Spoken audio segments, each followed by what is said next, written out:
Hello everyone.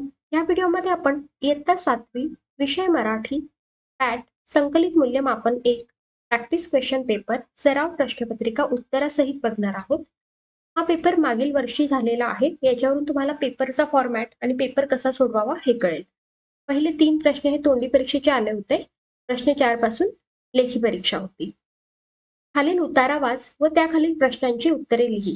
Video pause करून हा उतारा तुम्ही वाचा आणि त्याच्यावरचे प्रश्न आपण आता सोडवूया. वरील उतार्यात दिलेल्या वर्णनावरून गटात न बसणाऱ्या शब्दास गोल कर. न बसणारा शब्द जर तुम्ही उतारा वाचलाय तर तुम्हाला कळतंय की थंडी, मफलर, कानटोपी आणि शेकोटी हे शब्द ह्या उतार्यात आलेले आहेत. इंद्रधनुष्य हा शब्द नाही आलेला आहे, म्हणून त्याला मी गोल करायला सांगितलं म्हणून गोल केलेला आहे. पुढचा प्रश्न, उतार्याच्या आधारे थंडीची लाट बंदिस्त करणारी कोणतीही एक गोष्ट लिही. बंदिस्त करणारी कोणतीही एक गोष्ट. मफलर, कानटोपी, स्वेटर मी इथे लिहिलेलं आहे. त्याच्यापैकी तुम्ही एक गोष्टही लिहिली तरी तुम्हाला पूर्ण 1 मार्क मिळेल. पुढचा प्रश्न आहे, तुझा आवडता ऋतू कोणता? सकारण लिही. मी इथे माझा आवडता ऋतू पावसाळा लिहिला आहे. जर तुम्हाला हिवाळा आवडत असेल, उन्हाळा आवडत असेल, तुम्ही ते सुद्धा लिहू शकतात. तर ऋतू आवडण्याचे कारण पण तुम्हाला द्यायचं आहे.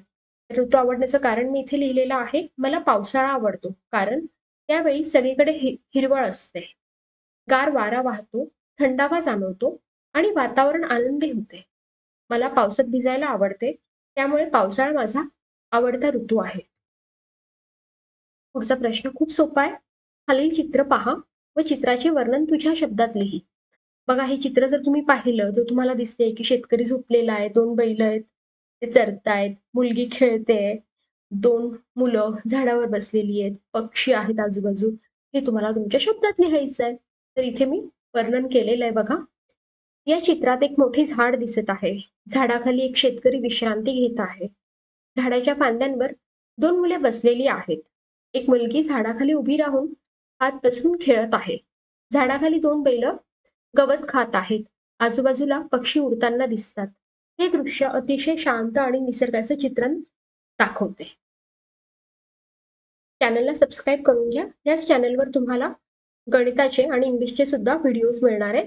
Practice question paper with answer मागील वर्षाच्या. खालील गटात खाली दिलेल्या घटनांची तुलना कर व लिही. खाली 2 घटना दिलेल्या आहेत बघा, ओला दुष्काळ आणि कोरडा दुष्काळ. यांची तुम्हाला तुलना करायची आहे. सोपा प्रश्न आहे. ओला दुष्काळ म्हणजे खूप जास्त पाऊस, पूर स्थिती निर्माण होते, पूर येतो, अति पावसामुळे पिकांची नासाडी होते. आणि कोरडा दुष्काळामध्ये काय काय असणार आहे? पाऊस पडत नाही, बरोबर. ओला दुष्काळामध्ये पॉइंट आहे, पुढचा पॉइंट आहे, जनजीवन विस्कळीत होते. इकडे कोरडा दुष्काळात पिके जळून जातात. पुढचा प्रश्न आहे, तुझ्या शाळेत आजी आजोबा दिन साजरा करायचा आहे. त्या संदर्भात खाली काही मुद्दे दिले आहेत, ते वाच व त्याबद्दल तुझे विचार लिही. ह्या मुद्द्यांवर तुम्हाला तुमचे विचार लिहायचे आहेत. मग पहिला प्रश्न विचारलाय किंवा मुद्दा आहे की आजी आजोबांच्या मनातील भावना काय असणार आहेत? मग त्याचं उत्तर मी लिहिलेलं आहे. आजी आजोबांना आनंद वाटेल, त्यांना माझा अभिमान वाटेल. हा प्रश्न आजी आजोबांसाठी घेतले जाणारे कार्यक्रम. तुम्ही कोणते कार्यक्रम घेणार आजी आजोबांसाठी? मग या दिवशी मुलांकडून गाणी, कविता, नाटिका आणि नृत्यांचे सादरीकरण केले जाईल. काही मुले आजी आजोबांबद्दल अनुभव सांगतील. शाळेत खेळांचे आयोजनही केले जाईल, ज्यात आजी आजोबा सहभागी होतील. शेवटी त्यांना छोट्या भेटवस्तू आणि आभार पत्र दिले जाईल. पुढचा प्रश्न, आजी आजोबा यांच्याविषयी तुझे विचार काय? मग तुम्हाला तुमच्या आजी आजोबांबद्दल तुमचे विचार काय ते लिहायचं आहे. आजी आजोबा हे आपल्या आयुष्यातील खरे मार्गदर्शक असतात. ते आपल्याला प्रेम, शिस्त आणि संस्कार शिकवतात. खूप सोपा प्रश्न होता हा सुद्धा. आता इथे आहे, कवितेचे वाचन करून खालील प्रश्नांची उत्तरे लिही. कवितेचं वाचन करून त्याची प्रश्नांची उत्तरं तुम्हाला लिहायची आहेत. तर अगोदर कवितेचं वाचन करून घेऊया.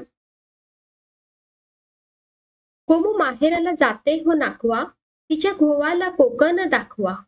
दावा कोकणची निळी निळी खाडी, दोन्ही तीराला हिरवी हिरवी झाडी.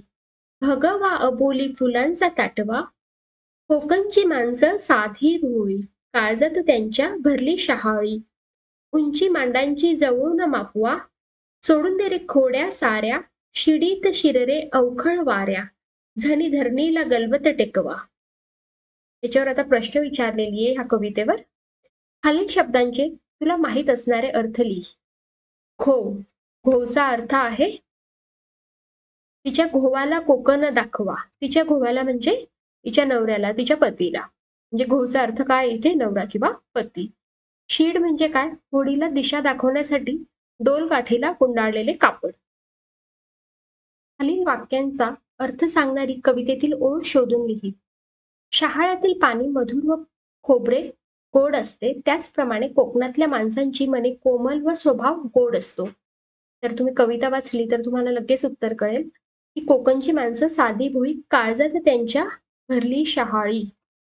व इथे उत्तर येणार आहे काळजात त्यांच्या भरली शहाळी. त्यांचं मन कसं असतं, खूप स्वभाव गोड असतो, मन खूप चांगलं असतं. तर हे या लाईनीवरून ते कळतंय, काळजात त्यांच्या भरली शहाळी. कवितेतील यमक जुळणाऱ्या शब्दांच्या कोणत्याही दोन जोड्या लिही. तर इथे बघा, नाखवा दाखवा खाडी झाडी. नाखवा दाखवा खाडी झाडी हे दोन मी यमकच्या जोड्या इथे लिहिलेल्या आहेत. पुढचा प्रश्न आहे, प्रश्न खूप सोपे आहेत हे. अबोली फुलांच्या ताटव्यासाठी कवितेत आलेले विशेषण लिही.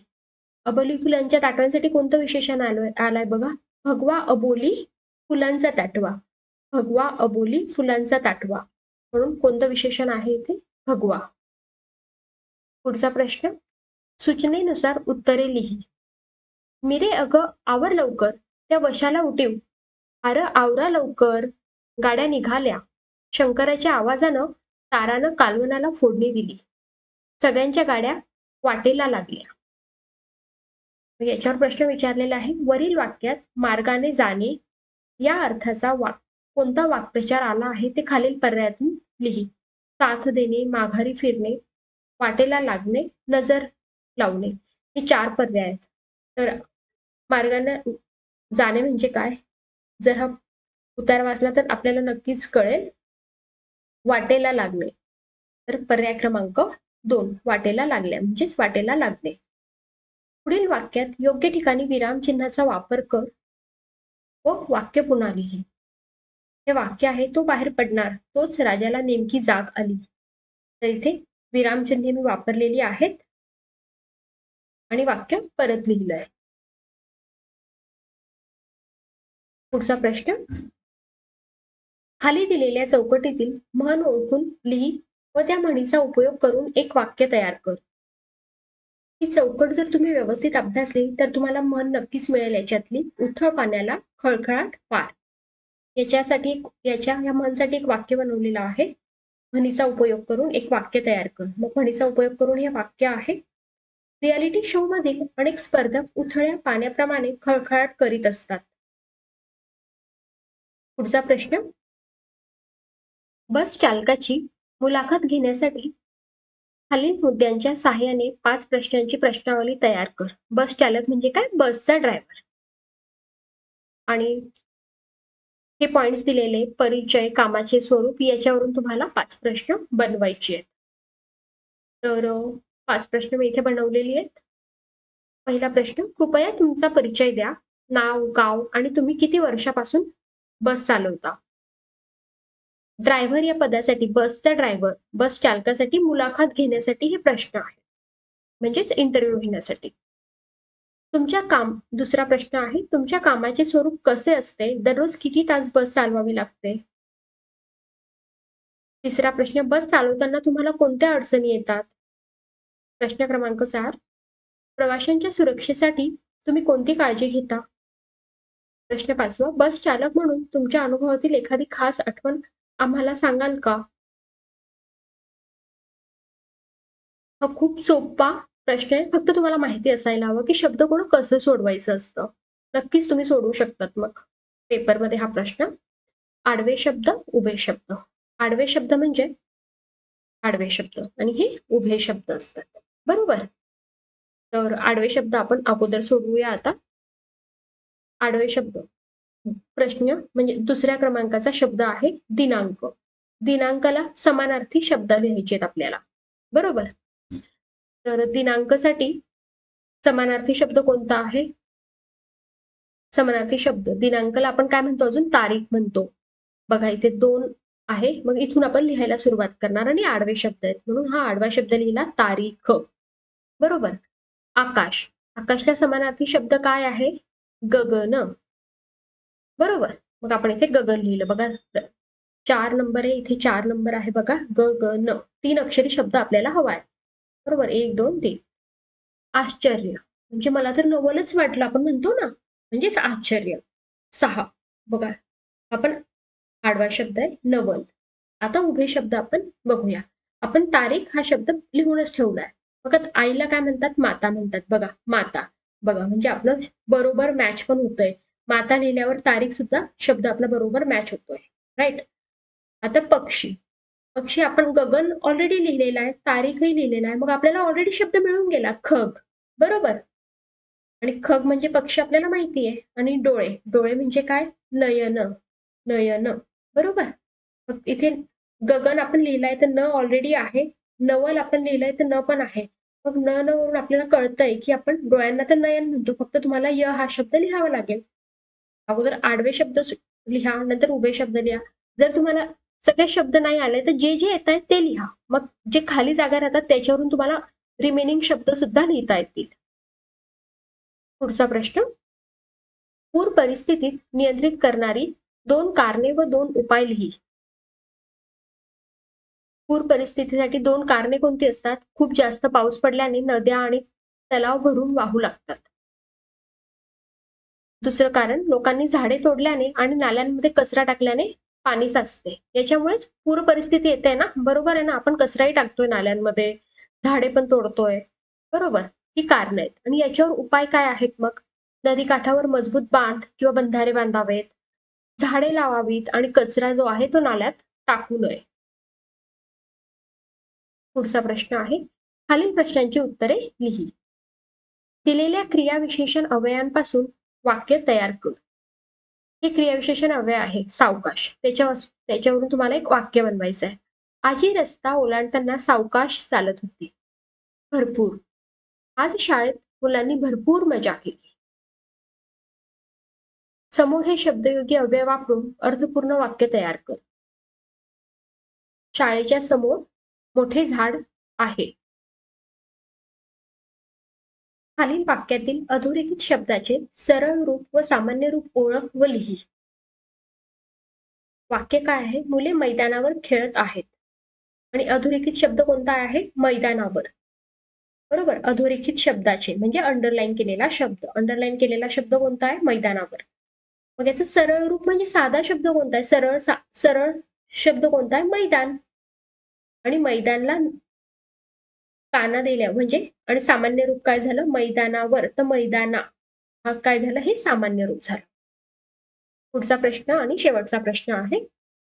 चॅनलला सबस्क्राईब करून घ्या. याच चॅनलवर तुम्हाला गणिताचे आणि इंग्लिशचे सुद्धा व्हिडिओज मिळणार आहेत. खालील वाक्यातील अधोरेखित शब्दांचे शब्दयोगी अव्यय ओळख व लिही.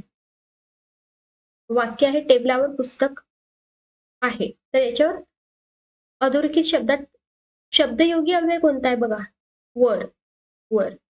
काल मी तुमच्याकडून पुस्तक घेऊन गेलो होतो. तुमच्याकडून या अधोरेखित शब्दात शब्दयोगी अव्यय कोणता आहे? कडून, कडून. Thank you so much.